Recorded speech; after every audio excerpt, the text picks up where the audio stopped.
udah dengerin Mas Mondo, udah tahu Mas Mondo dari tahun berapa ya? 2017, 2018 ya.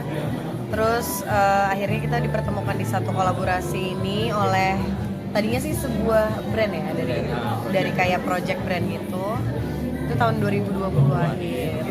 Habis itu ya udah akhirnya kita bertemu di satu project itu.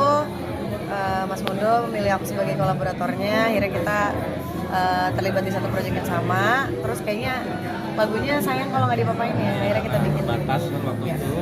Jadi ya setahun udah lewat ya, masa kontraknya udah habis gitu ya. Iya. Kita memang rencana untuk merilis ulang ini. Cuman kan kalau kayaknya kurang abdol ya kalau cuma satu lagu ya. Kita tambah satu lagu lagi. Jadi double single. Bisa diceritakan sedikit nggak sih kalau lagu dari Cinta di Batas Rasa dan Lepas Berkasa ini misalkan tentang apa? Kalau Cinta di Batas Rasa itu tadi karena memang ini project pandemi gitu, project apresiasi sebenarnya, lebih bercerita tentang bagaimana kita semua, terutama profesi musisi gitu ya, terhantam oleh pandemi tapi berusaha untuk tetap bertahan gitu, dan berkarya gitu, dengan selalu berkarya gitu. Kita kayak mengapresiasi mereka. Ya. Ini kan Bang Mondo di band Sorry Band ya. Sekarang jadi salah satunya masih kayak bisa berbuat sama apa? Maksudnya gimana? Itu kan Bang Mondo Sorry Band ini selalu bahkan sekarang jadi buat sama agak latar-latar. Enggak sih kayaknya emang waktu itu kebetulan banget aja kan, nggak emang tidak direncanakan sama sekali gitu, tapi kayak gara-gara brand itu jadi ya udah akhirnya kita ketemu dan akhirnya berlanjutlah project ini. Tapi proses kreatifnya berapa lama sih buat dua lagu ini? Nah, karena dua lagu ini diciptakan di rentang waktu yang berbeda. Yang lagu pertama Ya kira-kira 2 mingguan ya. 2 mingguan. Itu Bangun Candi sih. Bangun Candi, karena kita nggak expect kayak akan secepat itu rilis. Jadi ya, kalau yang lagu kedua ya lebih proper sekitar sebulanan sampai rilis. Ini sempat disinggung Priscil kan sempat ada yang lagu bahasa Inggris terus Indonesia terus Indonesia lagi. Sebenarnya Priscil sendiri lebih nyaman ke bahasa Inggris atau Indonesia sih? Kalau nyamannya kayaknya itu relatif ya, maksudnya aku juga nggak pernah kayak emang menargetkan kayak oke sih tulis bahasa Inggris atau bahasa Indonesia, itu nggak pernah. Sebenarnya sedapatnya aja gitu. Nah tapi emang akhir-akhir ini lagi mencoba explore banyakan ke bahasa Indonesia gitu, karena kan emang jarang kan selama ini kayak big bahasa Inggris. Tapi sebenarnya nyamanan mana sekarang bahasa Indonesia juga jadi nyaman sih. Mungkin gara-gara dulu sebut Mas Mondo juga sama Mas Mondo jadi enak-enak aja kayak sekarang nulis bahasa Indonesia. Ternyata gimana akhirnya bisa kolaborasi sama Mondo yang lagunya dengerin dari dulu remaja dari kecil banget. Ya itu makanya seneng banget sih, maksudnya ya kalau seneng tuh underrated ya, honored gitu, maksudnya saya merasa terhormat akhirnya bisa diajak. Terima kasih Mas Mondo karena emang dari dulu emang dengerin lagu Mas Mondo, terus selalu suka progresinya, tiba-tiba disuruh nyanyiin lagu kolaborasi dengan progresi beliau, jadinya kayak mimpi menjadi kenyataan, terus akhirnya bisa bikin lagu bareng lagi gitu. Terus akhirnya ya udah bisa mengenal Mas Mondo juga, ternyata beliau orang yang sangat nyaman diajak berdiskusi, malah akunya yang ditanyain kayak gimana Priscil preferensinya seperti apa, terus kita mau ngomongin apa ya gitu, maksudnya diskusinya tuh jadi nyaman aja gitu, jadi aku tidak merasa terintimidasi sama sekali. So thank you so much. Mondo gimana alasan menerima Priscil buat kolaborasi?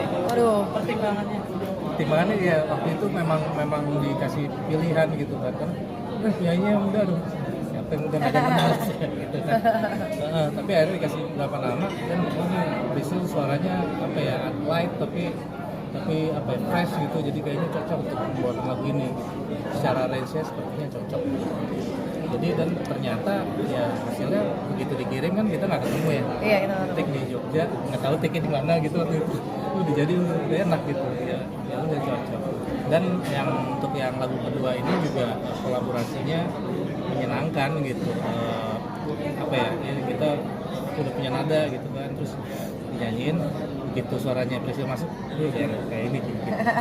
Dan terutama juga liriknya, karena kan untuk yang lagu kedua ini yang bikin lirik Priscil itu bahasa Indonesia. Ya waktu itu ini bahasa Indonesia bahasa Inggris. Bahasa Indonesia kali ya, Bahasa karena yang Indonesia lagu kali, pertama ya. bahasa Indonesia gitu. Lagu-laguku rata-rata aku tulis sendiri sih liriknya, yang udah rilis ya, mungkin nih lagu ke-7 gitu yang aku tulis sendiri liriknya.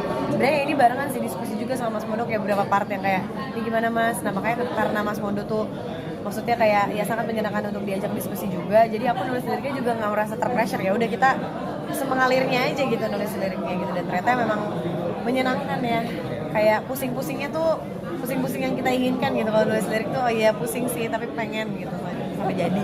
Impressionnya gimana pas ketemu Mas Mondo gitu? Dan akhirnya kerja sama. First impression. Kita ketemu di mana Mas pertama kali Mas? Di tim Di Pondok Indah ya itu ya? Oh iya. Enggak sebelumnya sempat ada Oh iya benar. Iya kita pernah foto waktu itu. Waktu itu pas belum ngobrol banyak ya ngobrol aja sih, ngobrol aja biasa gitu. Cuma emang aku emang belum, maksudnya nggak bisa ditebak proses penulisannya Mas Mondo dari pertama kali ketemu. Emang harus beberapa kali ketemu dulu baru aku kayak oh ternyata Mas Mondo kalau nulis lagu kayak gini.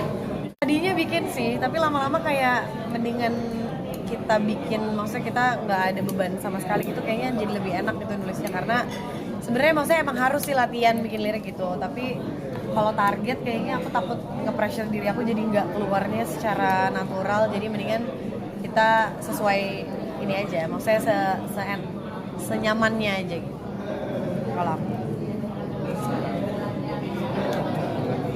Mas Mondo sendiri perbedaan antara host sama lagu yang ini tuh apa yang jadi identitas dari lagu-lagu atau karya-karya Mas Mondo itu gini? Bedanya lagu-lagu. Lagu host ya, lagu host film gitu. Oh iya.